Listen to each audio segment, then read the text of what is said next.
SADC Groundwater Conference, Ms. Palisa Makorosi, the Senior Water Resource Management Specialist at the World Bank, talks about ways in which water scarcity can cause conflict between countries. We want to acknowledge the fact that groundwater is increasingly appreciated as a vital lifeline. Groundwater provides a buffer for economic losses by up to a third in the event of drought, and in protection to cities against these anytime events. You know, in this region, day zero is very synonymous with Cape Town, but I've heard that there are other cities in the region that are already declaring the day zeros. So groundwater is very important in providing that buffer for us. Water resource scarcity and environmental issues can be a source of conflict between countries. There are people that have already been displaced in other countries like in the Middle East because of the water stresses in their regions. The water scarcity can also be a cause of tensions. I think this is one of the reasons why this conference today is promoting peace across borders through approaches like conjunctive water management.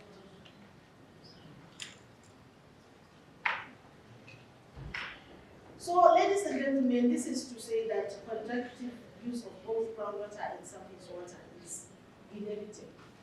You can't do without it. This is the way of doing business going forward. We cannot look at groundwater in its isolation and surface water in its isolation.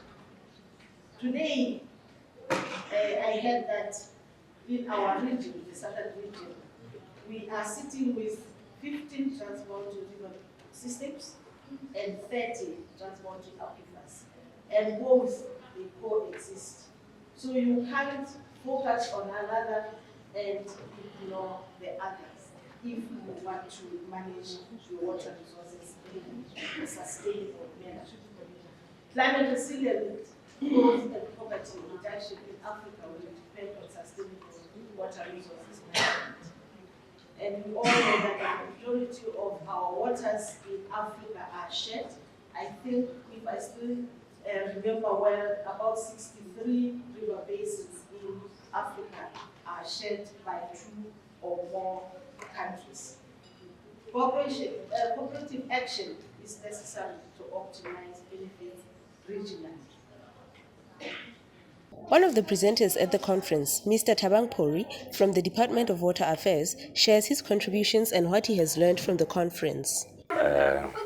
My main responsibility there is to monitor and assess groundwater resources in terms of quality and quantity.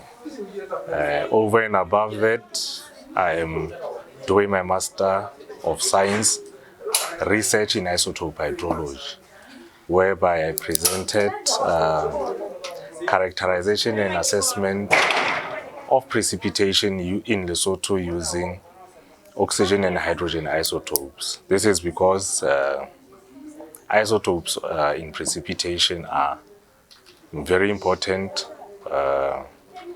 to assess or characterize water resources, it being groundwater or rivers or sponges. So it is very important to understand the recharge within the hydrological cycle. So my main research focus is on isotope hydrology to characterize the water cycle using isotopes. That is basically what I specialize or moving towards. In terms of the conference, the aim of this conference is to exchange ideas, learn from the others, share what we are doing, and also learn from what they are doing. With that said, as Lesotho, I believe we learned a lot, and we have also contributed with what we are doing. but learning from or taking a good example from Namibia. Namibia produced so many students that came here to present on groundwater. The reason is they highly rely on groundwater, while Lesotho relies on surface water because of our abundance in water resource.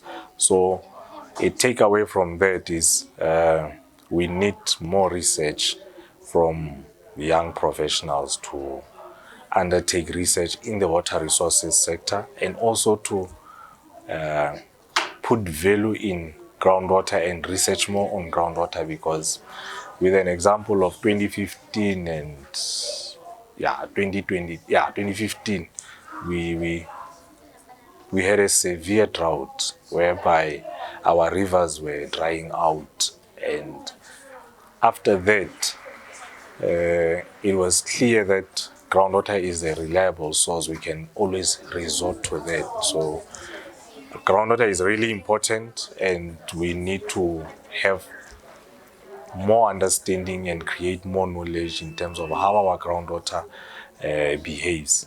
This is because one of the presenters indicated that you cannot separate groundwater and surface water.